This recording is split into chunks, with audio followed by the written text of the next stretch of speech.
आगे कौन आता है? एक जेंटलमैन आता है। तुमने गरीब आदमी की इज्जत पर हाथ डालने के लिए क्या रूप धारा है? हमारी बातचीत से मुझे शक होता है। अल्लाह, तो मैं कितना खुश नसीब हूँ। क्या बोलेगा उसको? Good morning sir, good evening sir, good night sir.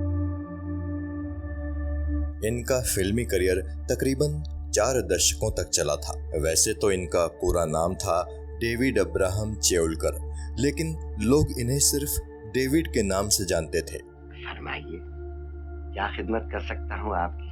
फिल्मों में इन्होंने कॉमेडी की, विलेनी की और कैरेक्टर आर्टिस्ट की हैसियत से भी काम किया और अपने काम से ये हर दिल अजीज बन गए। क्या है? ये फुटपाथ है, चक चक चक चक चक लोग जाता है इधर से उधर, पम पम पम पम मोटर आता है। महज 5 फीट 3 इंच की हाइट वाले डेविड अंकल के चेहरे पर हमेशा एक प्यारी सी मुस्कान होती थी। अपनी इसी मुस्कान से इन्होंने अपने फैंस के दिलों में बहुत बड़ी जगह बना ली थी। हसीनों के दामन में तारे नजर से मोहब्बत के लालों को हर टाँकता हूँ। किस्सा टीवी पर आज पेश है डेविड अब्राहम चेउलकर यानी डेविड अंकल की जिंदगी की कहानी। कैसे वकालत के स्टूडेंट डेविड अब्राहम चेउलकर फिल्मों में आए और इनका फिल्मी सफर कैसा रहा।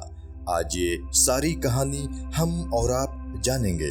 काहे को मान करे। डेविड के जन्म की सही तारीख पता करना भी अपने आप में एक चुनौती था। हमने काफी खोजबीन की, यूट्यूब तलाशा और गूगल को काफी गहराई तक खंगाला और आखिरकार गूगल पर हमें एक तस्वीर मिली जो कि डेविड की कब्र की तस्वीर थी। डेविड की कब्र पर लगे पत्थर में उनके जन्म की तारीख लिखी है जो है 21 जून 1908। डेविड का जन्म मुंबई के पास ठाणे में हुआ था। डेविड को बचपन से ही खेल कूद में बड़ी दिलचस्पी थी। वो पहलवानी को बेहद पसंद करते थे और खुद भी एक पहलवान थे। सिनेस्तान.com नाम की एक वेबसाइट से बात करते हुए डेविड की भतीजी रुथ कृष्णा ने उनकी जिंदगी से जुड़ी कई दिलचस्प कहानियां शेयर की। रुथ कहती हैं कि वास्तव में डेविड एक बॉडी बिल्डर थे। हिंदी और अंग्रेजी भाषा पर डेविड की अच्छी पकड़ थी और शोज की मेजबानी भी वो बड़ी खूबसूरती से किया करते थे। एक वक्त पर डेविड की एंकरिंग भारत की एलीट क्लास में बेहद पसंद की जाती थी और डेविड केवल फिल्म फेयर ही नहीं बल्कि और भी कई सरकारी व गैर सरकारी कार्यक्रमों की एंकरिंग भी किया करते थे। डेविड को एंकरिंग करने के लिए विशेष तौर पर बुलाया जाता था। अगर मियाँ बीवी हो तो फिर अलग अलग कमरा क्यों? हाँ, अलग अलग। डेविड पढ़ाई लिखाई में बहुत बढ़िया थे और स्कूल के दिनों में इन्हें बढ़िया स्टूडेंट होने का खिताब मिला था। इनकी शुरुआती पढ़ाई हुई थी सेंट जोसेफ स्कूल बॉम्बे से। बॉम्बे यानी मुंबई के ही विल्सन कॉलेज से इन्होंने BA LLB किया था। डेविड तो चाहते थे कि ये स्पोर्ट्स में ही अपना करियर बनाए, लेकिन अपने बड़े भाई शेलोम के कहने पर इन्होंने LLB किया था। डेविड के पिता का नाम अब्राहम था और उनकी माता का नाम था दीना चेहुलकर। डेविड जब मात्र 15-16 साल के थे तब ही उनके पिता इब्राहिम की मृत्यु हो गई थी। ऐसे में बड़े भाइयों ने डेविड की परवरिश की थी और यही वजह थी कि जब बड़े भाई ने डेविड से कहा कि वो LLB करें तो डेविड ने अपने भाई की बात मानते हुए वकालत की। डेविड की भतीजी रुथ कहती हैं कि उनकी दादी यानी डेविड की मां दीना काफी लंबे वक्त तक जिंदा रही थी। वो 104 साल तक जीवित रही थी। वो हमेशा एक साड़ी पहनती थी और केवल मराठी बोलती थी। रुथ बताती हैं कि उनके पिता डेनियल और उनके अंकल डेविड काफी हद तक एक जैसे दिखते थे। डेनियल एक डॉक्टर थे और डेविड एक एक्टर। हालांकि डेनियल डेविड के मुकाबले थोड़े से हैवी दिखते थे, लेकिन फिर भी लोग डेनियल को अक्सर डेविड समझ लिया करते थे और उनके पास ऑटोग्राफ मांगने पहुंच जाते थे। डेनियल भी ऐसे लोगों को ऑटोग्राफ दे देते थे और साइन में डी अब्राहम लिखते थे। डेनियल कहते थे कि वो अपने आसपास आए लोगों को निराश नहीं देखना चाहते थे, इसीलिए वो डेविड की जगह खुद उन्हें ऑटोग्राफ दे दिया करते थे। नया दुनिया तुमको नहीं दिखेगा, इन बच्चों का आंख मत देखो, इनको नया दुनिया दिखेगा। खेल कूद के अलावा डेविड को आर्ट से भी काफी प्यार था। खास तौर पर नाटकों में काम करने में डेविड को बड़ा मजा आता था। डेविड के पड़ोस में एक महिला रहती थी जो फ्रेंच मूल की थी। वो अक्सर अपने घर के आंगन में फ्रेंच में नाटकों का आयोजन किया करती थी और डेविड भी इन नाटकों में बढ़ चढ़कर हिस्सा लिया करते थे।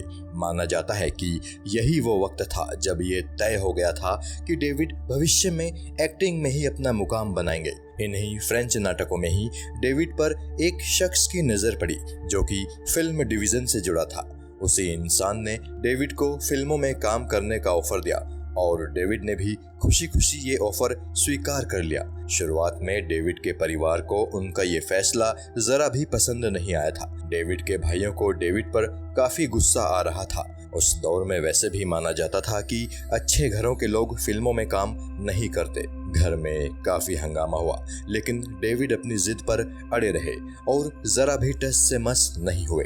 आगे चलकर जब डेविड फिल्मों में कामयाब हुए तो उनके घर वालों का गुस्सा गर्व में तब्दील हो गया। राजा, मुझे बाबा मत कहो। मैंने जानता था कि मैंने अपने घर में एक सांप को जगह दी है जो मेरे ही दूध पे पलकर मुझे ही डसेगा। डेविड का फिल्मी सफर शुरू हुआ ज़ैम्बो द एप मैन नाम की फिल्म से, जो साल 1937 में रिलीज हुई थी। ये फिल्म डायरेक्ट की थी मोहन भवनानी ने, जो कि फिल्म डिवीजन के चीफ प्रोड्यूसर रह चुके थे। और इनके बारे में कई लोग ये दावा भी करते हैं कि यही वो शख्स भी थे जो डेविड को फिल्मों में लेकर आए थे। पहली फिल्म के बाद डेविड बतौर कैरेक्टर आर्टिस्ट काम करते रहे। इन्होंने कई फिल्मों में काम किया, लेकिन इन्हें पहचान मिली साल 1954 में रिलीज हुई फिल्म बूट पॉलिश से।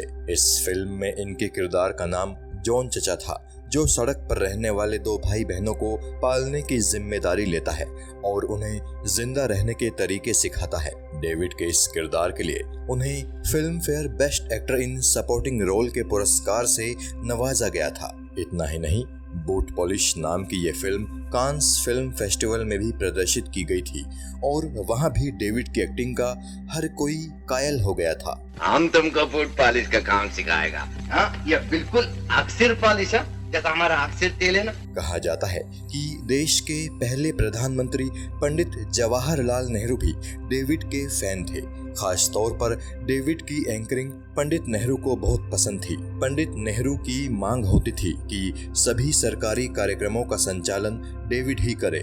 सन 1969 में भारत सरकार ने भी फिल्म क्षेत्र में उनके योगदान के लिए उन्हें पद्मश्री पुरस्कार से सम्मानित किया था। डेविड की भतीजी रुथ कृष्णा बताती हैं कि डेविड को पढ़ने का बहुत शौक था और साथ ही उन्हें पेंटिंग्स कलेक्ट करना भी बड़ा पसंद था। डेविड ताउम्र खेलों के शौकीन रहे।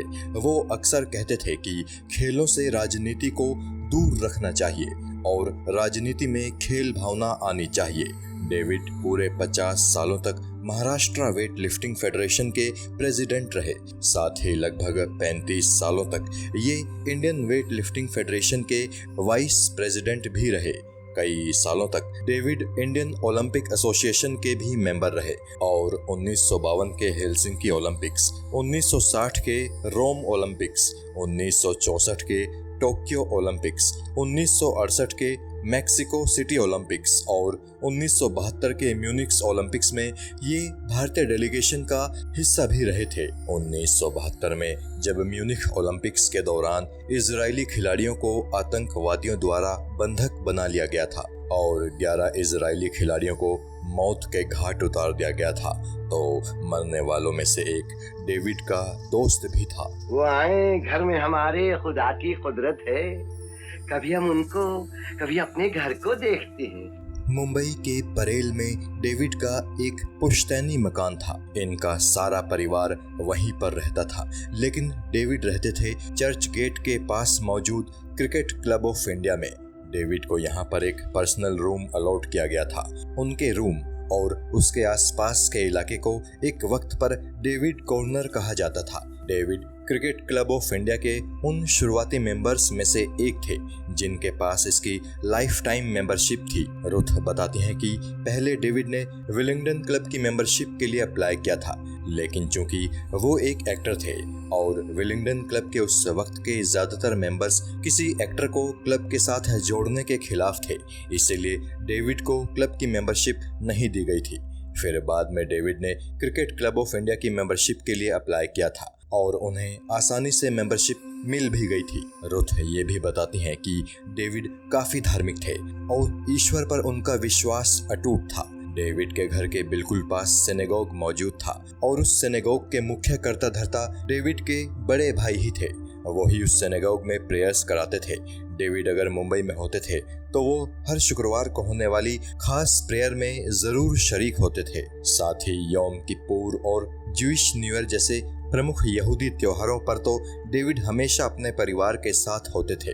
रुथ कहती हैं कि डेविड को हिब्रू भाषा का भी बहुत अच्छा ज्ञान था और वो क्लासिकल हिब्रू भाषा भी आराम से पढ़ लेते थे।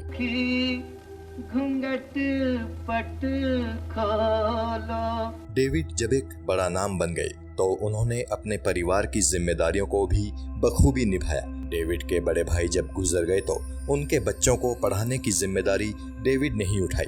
साल 1970 में डेविड के परिवार के कई सदस्य इजराइल शिफ्ट हो गए, लेकिन डेविड अपने भतीजे और भतीजी के साथ कनाडा गए। कनाडा में भी डेविड ने एंकरिंग करना जारी रखा और यहाँ के भारतीय समुदायों के प्रोग्राम्स में डेविड एंकरिंग करते नजर आ जाते थे।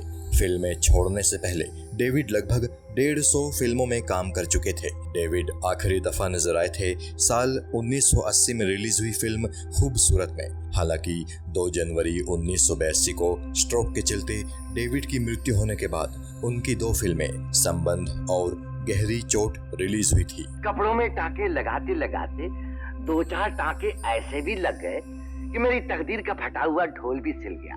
आज के जमाने में डेविड को हिंदी फिल्म इंडस्ट्री ने भुला जरूर दिया है, लेकिन अब भी जब लोग किसी फिल्म में डेविड को देखते हैं तो उनकी अदाकारी के फैन हो जाते हैं। डेविड केवल एक शानदार अभिनेता ही नहीं थे, बल्कि एक बेहतर इंसान और एक जबरदस्त व्यक्तित्व के मालिक भी थे। डेविड को इस दुनिया से गए 40 साल से भी ज्यादा का वक्त हो चुका है, लेकिन पुरानी फिल्मों के शौकीन आज भी डेविड को याद करते हैं और मुस्कुराने लगते हैं। किस्सा टीवी हिंदी सिनेमा के इस महान अभिनेता को सैल्यूट करता है और मानता है कि डेविड अब्राहम चेवलकर जैसा बॉलीवुड में अब शायद ही कोई दूसरा कलाकार आ पाएगा। जय हिंद।